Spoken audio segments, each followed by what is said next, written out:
रात के 3:30 बजे थे। पूरा घर सो रहा था, लेकिन आरव की आंखों में नींद नहीं थी। छत की ओर देखते हुए उसके दिमाग में सवालों का शोर था। अगर ये फैसला गलत हो गया तो? अगर लोग क्या कहेंगे? अगर मैंने कोशिश की और फिर भी हार गया तो? आरव उन लोगों में से था जो ज़्यादा सोचते हैं, हर बात को 10 बार तोलते हैं, हर शब्द को बोलने से पहले 100 बार मन में दोहराते हैं। लोग उसे कहते थे, इतना मत सोचा कर, बस कर डाल। पर कोई ये नहीं समझता था कि उसका दिमाग कभी ऑफ होना जानता ही नहीं था। बचपन से ही आरव अलग था। जब बच्चे खेलते थे वो बैठकर सोचता था, जीतेंगे तो कैसा लगेगा, हारेंगे तो लोग क्या कहेंगे। जब टीचर सवाल पूछती, जवाब उसे पता होता था, लेकिन हाथ उठाने से पहले वो सोचता, गलत हुआ तो, सब हंसेंगे तो। धीरे धीरे ये आदत उसकी पहचान बन गई, ओवर थिंकिंग। कॉलेज आया तो हालात बदले नहीं। दोस्त कम थे क्योंकि वो हर रिश्ते में भी ज़्यादा सोचता था। मैं ज़्यादा बोल गया तो, मैं कम बोलूँ तो सामने वाला क्या सोचेगा। कभी कभी उसे लगता, काश वो भी बाकी लोगों की तरह बेफिक्र होता, जो मन में आया बोल दिया, जो आया कर दिया। एक दिन कॉलेज में एक सेमिनार था। एक बुजुर्ग वक्ता आए थे। उन्होंने एक लाइन कही जो सीधे आरव के दिल में उतर गई। जो लोग ज़्यादा सोचते हैं वो कमज़ोर नहीं होते, वो बस दूसरों से ज़्यादा महसूस करते हैं। और आरव चौंक गया। पहली बार किसी ने उसकी सोच को बीमारी नहीं, संवेदनशीलता कहा था।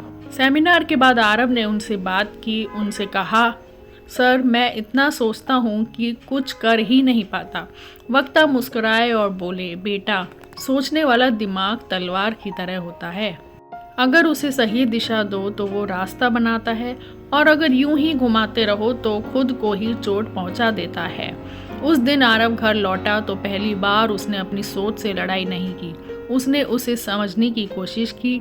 उसने एक कॉपी ली और अपने सारे डर लिख डाले, जैसे कि असफलता का डर, लोगों की राय का डर, अकेले रह जाने का डर। फिर उसने हर डर के सामने एक सवाल लिखा कि सबसे बुरा क्या हो सकता है। जवाब इतने डरावने नहीं थे जितना उसका दिमाग उन्हें बताता था। धीरे धीरे उसने एक नियम बनाया, सोचना है लेकिन तय समय तक। कोई फैसला 24 घंटे सोचो, फायदे नुकसान लिखो, फिर फैसला लो चाहे डर लगे। पहली बार उसने बिना ज़्यादा सोचे एक छोटी सी चीज़ की एक प्रतियोगिता में नाम लिखवा दिया। डर था पर उसने किया। वो जीता नहीं लेकिन वो टूटा भी नहीं। उसे एहसास हुआ, हर हार अंत नहीं होती। कुछ हार हमें ये सिखाने आती हैं कि हम जिंदा हैं। समय के साथ आरव बदला। वो आज भी सोचता था, लेकिन अब सोच उसे रोकती नहीं थी, रास्ता दिखाती थी। उसने जाना कि ज़्यादा सोचने वाले लोग दिल से सच्चे होते हैं। वो दूसरों का दर्द जल्दी समझते हैं। वो अच्छे दोस्त, अच्छे कलाकार, अच्छे लेखक बनते हैं। और हाँ, वो देर से सही लेकिन गहराई से जीते हैं। आज जब कोई आरव से कहता है तू बहुत सोचता है, तो वो मुस्कुराकर कहता है, हाँ, क्योंकि मैं जिंदगी को हल्के में नहीं लेता। अगर आप भी उन लोगों में से हैं जो ज़्यादा सोचते हैं, तो ये याद रखिए कि आप कमज़ोर नहीं हैं। आपका दिल बस ज़्यादा गहराई से धड़कता है। आपको बस अपनी सोच को दुश्मन नहीं, दोस्त बनाना है। क्योंकि जो लोग ज़्यादा सोचते हैं वही लोग एक दिन ज़्यादा समझदार, ज़्यादा मजबूत और ज़्यादा इंसान बनते हैं। और हाँ, एक बात हमेशा याद रखना, सोचना बंद मत करो, बस खुद को रोकना बंद करो।